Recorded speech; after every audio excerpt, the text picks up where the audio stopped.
शिव ने ही स्वयं को शिव महापुराण के रूप में प्रकट किया है। शिव ने स्वयं ने ही शिव महापुराण को गाया है। भगवान शिव के मुख से निकली हुई वाणी कितनी प्रामाणिक होगी, ये हम लोगों को समझने की जरूरत है महाराज। कोई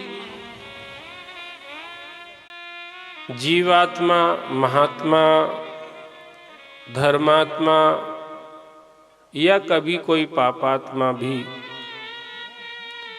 अगर भगवत गुणानुवाद को गाए तो उसमें कुछ भी दोष हो भी सकता है, पर जब स्वयं परमात्मा ही उसको गाए तो फिर वह बिल्कुल निर्दोष रहता है, क्योंकि भगवान स्वयं निर्दोष है।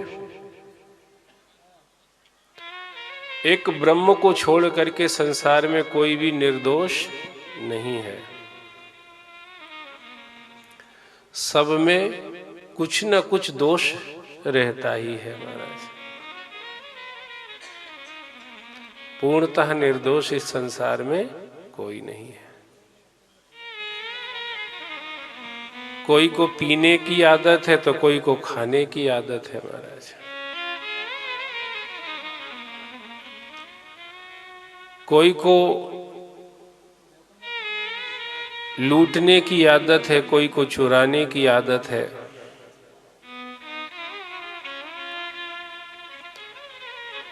जो नहीं खाना चाहिए, जो नहीं पीना चाहिए, जो नहीं करना चाहिए, वही करने की आदत है। तो ये आवाज कम करिए ना यार मोबाइल की।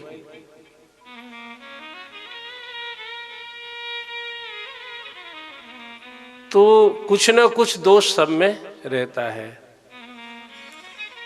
एक शिव ही है जो पूर्णतः निर्दोष है।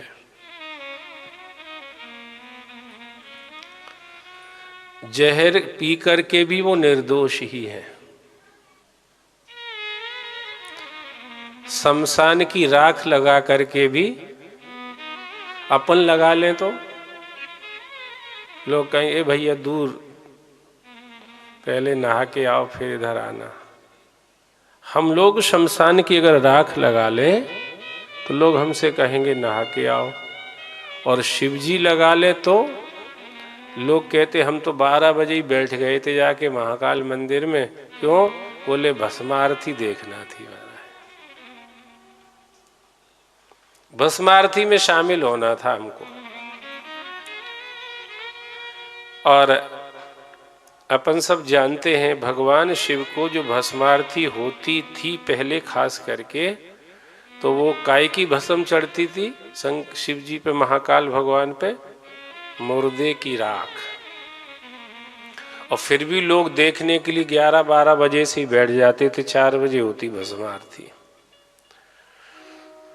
तो भगवान शिव पे अगर हम ऐसे बड़ी चीजें ऐसी दिखती हैं जिनको देख करके लगता अरे यार, उसमें एक मुर्दे की राख भी है,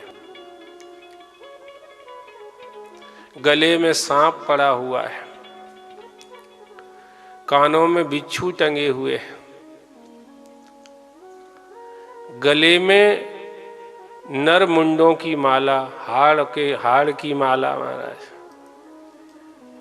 पहने हुए हैं। और शमशान पर मैक्सिमम टाइम कहाँ रहते हैं शंकर भगवान? शमशान पर।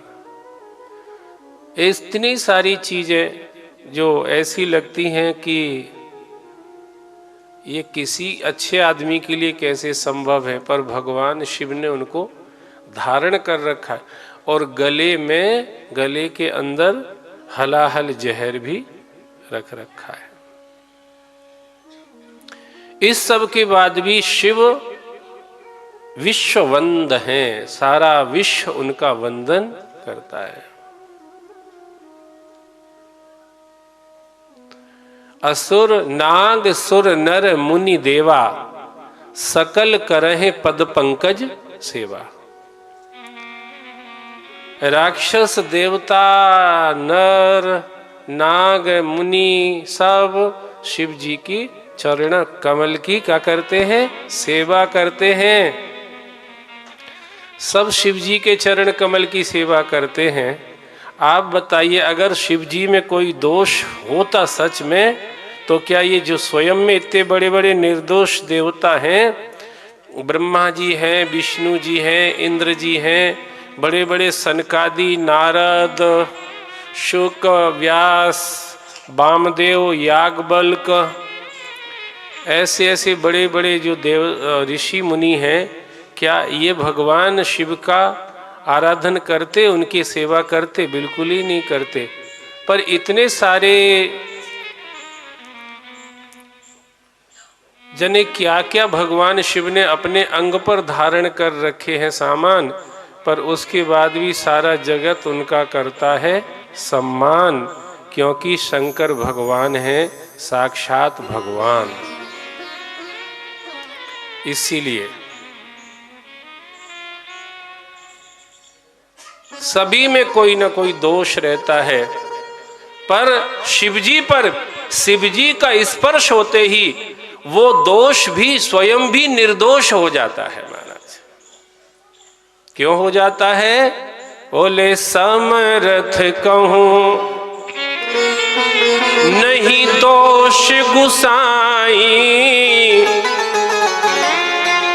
रवि पावक सुर सरी की नाई, रवि पावक सुर सर की नाई। शिवजी को दोष नहीं रहता। शिवजी तो निर्दोष हैं ही, जिसको हम लोग दोष युक्त मानते हैं वो भी भगवान शिव का आश्रय लेकर के निर्दोष हो जाता है महाराज। इसीलिए जो मुर्दे की राख आदमी छूना नहीं चाहता है, वही जब शिवजी के अंग का स्पर्श कर लेती है तो बड़े बड़े ब्रह्मा विष्णु जैसे देवता, सनकादि और नारद जैसे ऋषि मुनि, जावाली जैसे ऋषि मुनि भी, दधीची और शुक्राचार्य जैसे ऋषि मुनि भी भगवान शिव के अंग को स्पर्श करने से मुर्दे की राख को भी अपने सिर पर त्रिपुंड के रूप में धारण करते हैं महाराज, और उसमें अपना परम सौभाग्य मानते हैं।